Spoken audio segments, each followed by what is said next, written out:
masalah kiriman Al-Fatihah. Ini masalah fikih. Masalah fikih tidak terlalu diperdebatkan. Ya, kalau saya mengambil pendapat bahwasanya tentang masalah itu, saya mengambil pendapatnya beberapa ulama bahwasanya mengirimkan surat Al-Quran kepada yang meninggal dunia itu termasuk salah satu amalan yang tidak dijelaskan Rasulullah. Kalau membadalkan haji memang ada dalilnya. Kalau membadalkan umrah ada dalilnya. Kalau kemudian bersedekah atas nama mayit ada dalilnya. Ada penjelasannya langsung dari Nabi. Tapi kalau mengirimkan maka tidak mendapatkan kabar itu dari Rasulullah. Tapi ulama ada yang mengabarkan bahwasanya itu nyampe. Iya, salah satunya Imam Ahmad. Ini masalah fikih. Dan selalu saya mengulang-ulang kalau sudah masalah fikih itu apa? Kaidah yang selalu saya pakai. Fikih itu luas. Yang sempit itu kontrakan kita.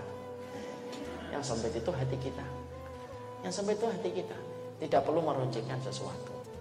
Kalau ada yang ingin mengirimkan Al-Fatihah karena dia bersumber kepada dalil-dalil yang ada dari penjelasan-penjelasan hadisnya, silahkan. Tapi secara khusus, secara pribadi, saya tidak termasuk yang memiliki pendapat itu. Kalau saya lebih mencukupkan dengan doa, memintakan ampunan.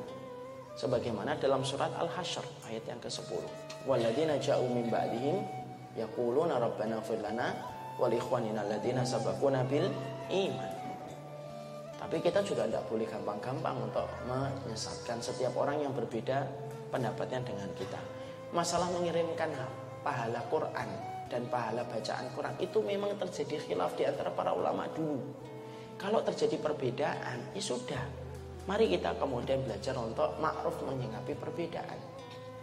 Kita akan ambilkan contoh. Kulturnya para sahabat itu menghormati perbedaan. Abdullah bin Mas'ud itu contohnya. Beranggapan kalau safar itu sholatnya harus qashar. Utsman bin Affan itu mengatakan sholat itu dalam safar kalau sudah sampai sempurna. Ternyata Abdullah bin Mas'ud itu sholatnya di belakang Utsman. Ketika ditanya kenapa kamu sholat di belakang Utsman, padahal kamu mengatakan orang yang sempurna di dalam sholat ketika safar itu menyelisih pendapat yang lebih kuat. Perhatikan jawaban dari Abdullah bin Mas'ud. Al-khilafu syarrun. Memelihara perbedaan terus itu buruk. Artinya kita sikapi dengan sikap yang baik. Ya, makanya kalau kita nanti terus memperdebatkan masalah-masalah yang semacam ini, banyak perkara-perkara besar yang nanti akhirnya tergeser prioritas kita. Masih membicarakan kunut terus saja. Nah, kapan kemudian kita akan membicarakan tentang agama Allah? Selama itu ada perbedaan para ulama. Kalau tidak ada perbedaan para ulama, ya jangan katakan ada perbedaan. Contoh,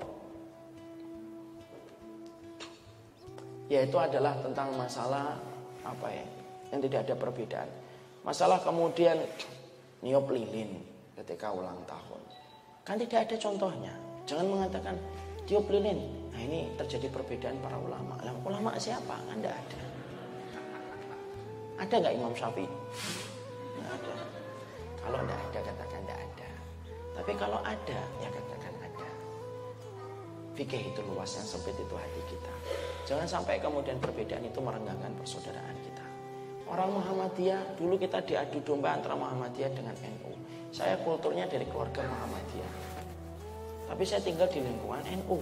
Dan ketika saya kecil, saya merasakan betul bagaimana luar biasanya perbedaan antara Muhammadiyah dan NU itu gesekannya di bawah itu luar biasa. Sering saya sampaikan kan, sampai seorang pembicara saja itu dinilai dari kalimat penutupnya. Kalau penutupnya wallahul muwaffiq ila aqwamit thoriq, nah ini NU. Nah, tadi saya beliau tadi, masya Allah ya bapak-bapak tadi saya tungguin. Wallahu alam bisawab, ini MD. Sampai ada seorang guru, seorang kiai, ustadz itu di kampung saya, karena tidak mau diciri, penutupnya double. Wallahul muwaffiq ila aqwamit thoriq, wallahu alam bisawab. Orang mikir ini MD, NU. Masuk kayak gitu kita pertahankan. Nanti kalau kita bertengkar terus, anak-anak kita nanti ngomong, bapakmu kalau ngaji sama ustadz itu, bapakku kalau ngaji sama ustadz itu dua-duanya kalau ketemu tidak ngobrol. Terus nanti kalau kita gede tidak usah ngaji. Daripada kalau ngaji nanti bertengkar, rukun-rukun aja tidak usah ngaji. Walaupun itu baru ilustrasi, bisa nggak terjadi? Bisa.